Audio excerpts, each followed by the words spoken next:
उत्तम सोच धर्म है ना।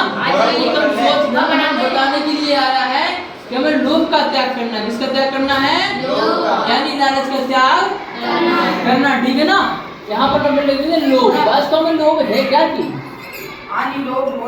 लोभ है सिर्फ पैसों का नहीं होता है, लोभ हर चीज का होता है। मान प्रतिष्ठा का लोभ, शरीर का लोभ, पैसों का लोभ, है ना, और नाम कमाने का लोभ। कुछ व्यक्ति क्या करते हैं? मान प्रतिष्ठा पाने के लिए दान करते हैं। किसके लिए दान करते हैं? मान प्रतिष्ठा पाने के लिए लोग दान करते हैं, जबकि ये गलत है। क्या है? गलत है। हमें निस्वार्थ भाव से दान देना चाहिए। कोई स्वार्थ हमारे पीछे नहीं होना चाहिए। इसी प्रकार आपको अगर कहा गया है कर्म करते जा, फल की इच्छा मत कर। कर्म करते जा, फल की इच्छा मत कर, फल अच्छा ही मिलेगा। अगर हम कर्म करेंगे तो फल कैसा मिलेगा? अच्छा ही मिलेगा। पता क्यों? क्योंकि वास्तव में कहा गया है कि कागज तो अपनी किस्मत से उड़ता है, लेकिन पतंग अपनी काबिलियत से उड़ती है। किस्मत साथ दे या ना दे, काबिलियत जरूर साथ देगी। ऐसे ही नहीं कहा गया है। समझना मेरी बात को। किस्मत वालों को सिर्फ उतना ही मिलता है जितना ही कोशिश करने वाले छोड़ देते हैं, जो किस्मत के भरोसे बैठे रहते हैं। मुझे बात बता रहा हूँ, हमें कभी भी ये किस्मत के भरोसे नहीं बैठना चाहिए। हमें किस्मत के भरोसे नहीं बैठना चाहिए, लोभ में पड़ना नहीं चाहिए। हमें अपना कर्म करना चाहिए। क्या करना चाहिए? कर्म करना चाहिए। जो व्यक्ति पढ़ाई करेगा उसी की परसेंटेज ज्यादा आएगी नहीं आएगी? जो पढ़ाई नहीं करेगा उसकी परसेंटेज क्या ज्यादा आएगी? क्या नहीं आएगी ना? तो बंधुओं, हमें क्या करना है? पढ़ाई करना है। लोभ होना चाहिए हमें भगवान का। अगर करना ही है लोभ तो भगवान का करो, ना कि और चीजों को। और चीजें ऑटोमेटिक मिल जाएंगी आपको, और चीजें ऑटोमेटिक मिल जाएंगी। व्यक्ति पैसा कमाता है, पैसों का लोभ करता है, मन की शांति के लिए करता है। किसके लिए करता है? मन की शांति। अगर मन की शांति नहीं मिलती तो इधर उधर वो भटकता ही रहता है। क्या करता है? भटकता ही रहता है। और आज पता क्या है? लोभ पाप का बाप बखाना। मतलब लोभ क्या है? पाप का बाप है। क्या है? पाप का बाप है। जितने भी पाप है लोभ के कारण ही होंगे।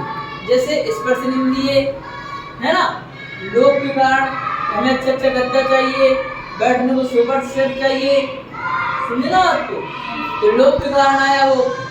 रसना इंद्रिय हमें अच्छे खाने को चाहिए, जो चिकन बिरयानी आदि खाते हैं, जो मांस मटन आदि खाते हैं, है ना, तो उनका रसना इंद्रिय लालायत हो रही है, तो वो हिंसा का पाप सहन कर रही है या हिंसा करवा रही है। रसना घाट मतलब सूंघने के लिए चाहिए। सेंट में ना जो खुशबू डालने के लिए मिलाई जाती है ना चीजें, उनमें कई जानवरों की, पशुओं की ना हत्या की जाती है, तब जाके सेंट बनता है। तो उसमें भी हत्या होती है सुगंध दुर्गंध के लिए। चक्षु इंद्रिय के माध्यम से हम दो चीजें देख सकते हैं। कैसे? मैं बता रहा हूँ। एक जो मूवी देखते हैं, पिक्चर देखते हैं ना, तो मूवी देखने के साथ हमारा मन प्रेषित होता है। कैसा होता है? देखो ये इसके साथ ऐसा कर रहा है, ऐसा नहीं करना चाहिए, मैं होता तो इसमें मार देता है ना।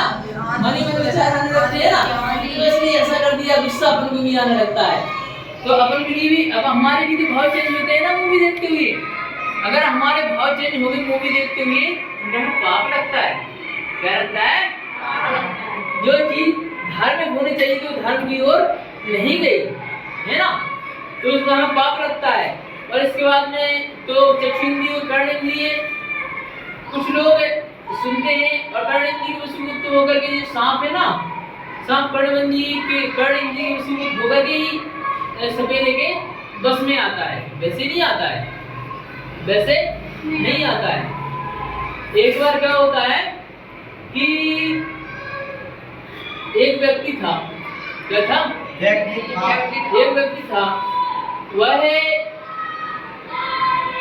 वह क्या करता था कि बहुत गरीब था। क्या था? गरीब था। वह गरीब था, उसने सोचा क्यों ना बाहर जाके धन कमाया जाए। क्या कमाया जाए? बाहर जाकर धन कमाया बाहर जाके धन कमाया जाए। गरीब था, खर्च चल नहीं रहा था घर का। बाहर जाके धन कमाने के लिए बाहर गया और इंडिया के बाहर चला गया। इंडिया के बाहर जाने के बाद उसने घर पे थी, तो घर पे उन्होंने सोचा कि मैं बैठे बैठे क्या करूंगी, कुछ तो काम करना चाहिए। उन्होंने भगवान की भक्ति करना शुरू कर दी।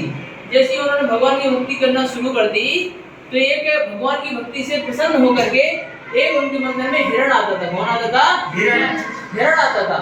हिरण आता था, वो अपने मुंह से एक चमचमाती चीज निकाल करके चला जाता था। और वो पत्नी थी तो उसे पत्थर समझ में आता था, पत्थर है, चमचमाता वो पत्थर है, तो पत्थर लेकर के वो कहाँ आ जाती थी? घर आ जाती थी।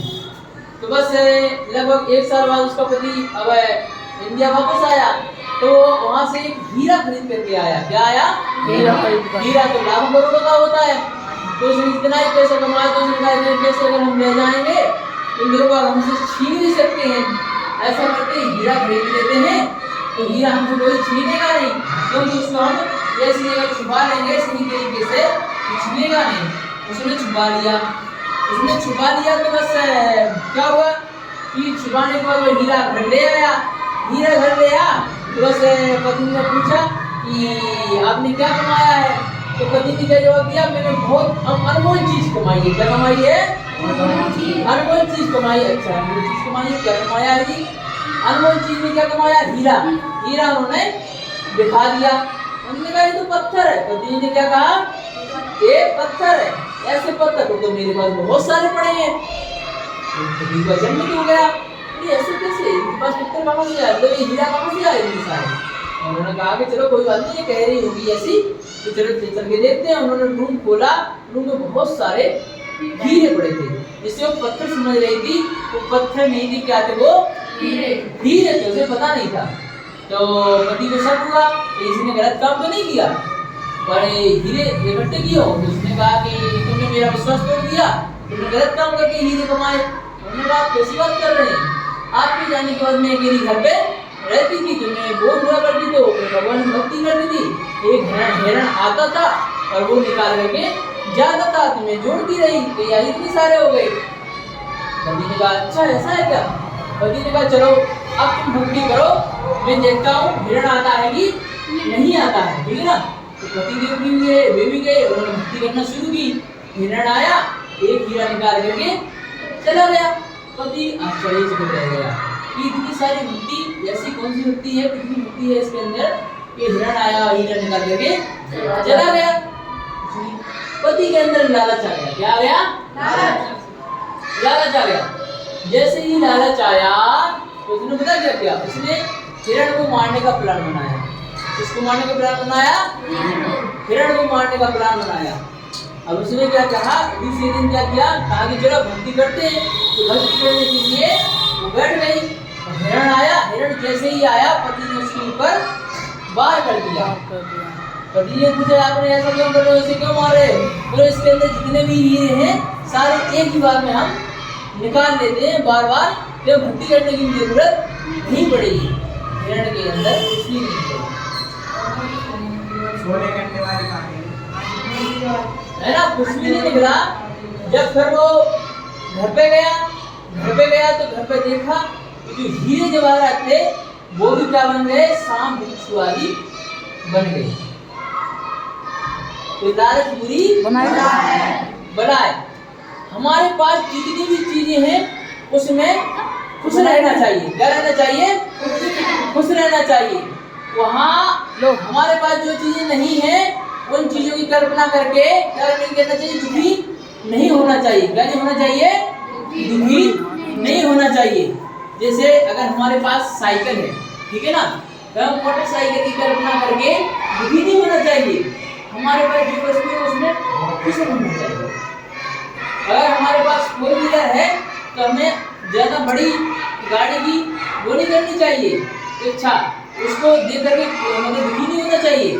जैसे कि अगर हमारे पास ये मोबाइल है, ठीक है ना, तो हमें ये मोबाइल को चला भी रहे हैं और हमें ये नहीं सोचना चाहिए कि हमारे पास जो मोबाइल है वो छोटा मोबाइल है, हमारे पास जो भी मोबाइल है वो सही मोबाइल है, ऐसा सोच कर क्या करना चाहिए, हमें अपने आप को आगे बढ़ाना चाहिए। व्यक्ति वही संतुष्ट हो सकता है जिसके अंदर शांत परिणाम हो और सही समझदारी हो। अगर समझदारी नहीं है तो व्यक्ति सक्सेस नहीं हो सकता, व्यक्ति शांत परिणामों के साथ नहीं जी सकता।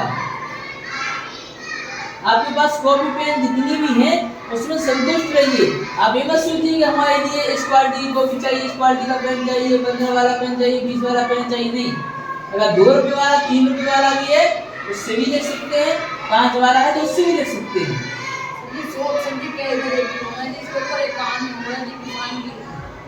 क्या किसान की कहानी हो रही है, किसके ऊपर नहीं कैसी?